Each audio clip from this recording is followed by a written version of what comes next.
Hey everybody, Tim here with today's episode of Star Trek Voyager, Season 5, Episode 22, Someone to Watch Over Me. So this was a really good episode. I don't know if it is actually a great episode or like the last 5 episodes have been pretty awful, but this one actually kind of warmed me up a little bit and I really enjoyed it. Especially just from the very beginning. So my husband doesn't really watch Star Trek with me, but he'll kind of sit in the other room and like listen to it a little bit. And in the opening scene where Seven is like following B'Elanna and Tom around, which, real quick, Robert Duncan McNeil, the actor that plays Tom Paris, directed this episode. So anyways, he's like, she's following them around, and finally B'Elanna's like, "What are you doing?" And she's like, "Well, I'm trying to figure out more about like how to have relationships with people, and so you guys are a great study." And so B'Elanna starts flipping through her stuff, and she's like Stardate, whatever, they had intimate relations. How do you know we had intimate relations? And Seven's like, anybody on deck 9 subsection 12 whatever blah blah knows when you're having intimate relations. And it's like, damn. Like my husband, who's in the other room, even started laughing. It was a great scene. So this episode has like a minor subplot where they change like ambassadors with the species who's easily offended, and like they don't like to like overdo the senses. Like they don't like food with taste and stuff like that.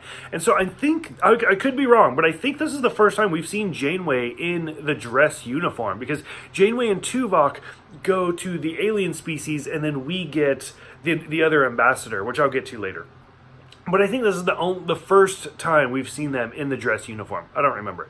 So anyways, most of this episode is all about the Doctor and Seven of Nine and him trying to like help her out to get relationships and go on a date. And the singing scene is amazing because Robert Picardo has a great singing voice. And so, and it turns out that Jeri Ryan has a great singing voice as well. Like, she's such a talented actress, and we've seen her, like, in the one where she has multiple personalities and stuff. Like, her acting really shines, but we haven't heard her sing. She does phenomenal. The scene where they're in the cargo bay and they sing "You Are My Sunshine" is so good.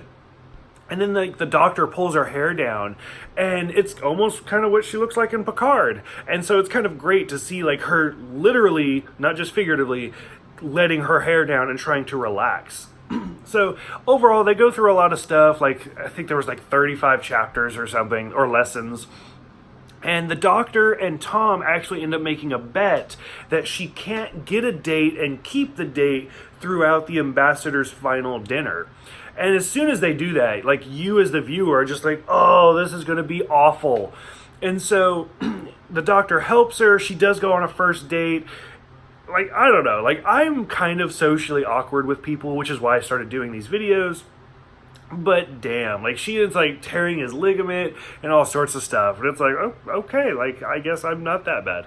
But it's kind of fun. And sure enough, they go to the dinner with the Doctor and Seven together. And Tom's like, oh, you win the bet. And of course, Seven freaks out and storms out. Now, I'll stop right here real quick.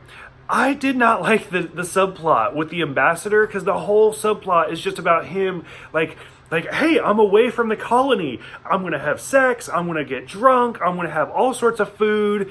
And he just goes crazy. And, like, it was so just bad. Like, I was so over it. And poor Neelix is just trying to help him out through all this. And, of course, by the time we get to the end, like, he's hungover. And he's like, I didn't do anything. And his boss is just like, well, that's too bad. And then they leave. And it's just like, ugh. Like, I was so into the Doctor and Seven's relationship. Like, I did not care about that ambassador at all.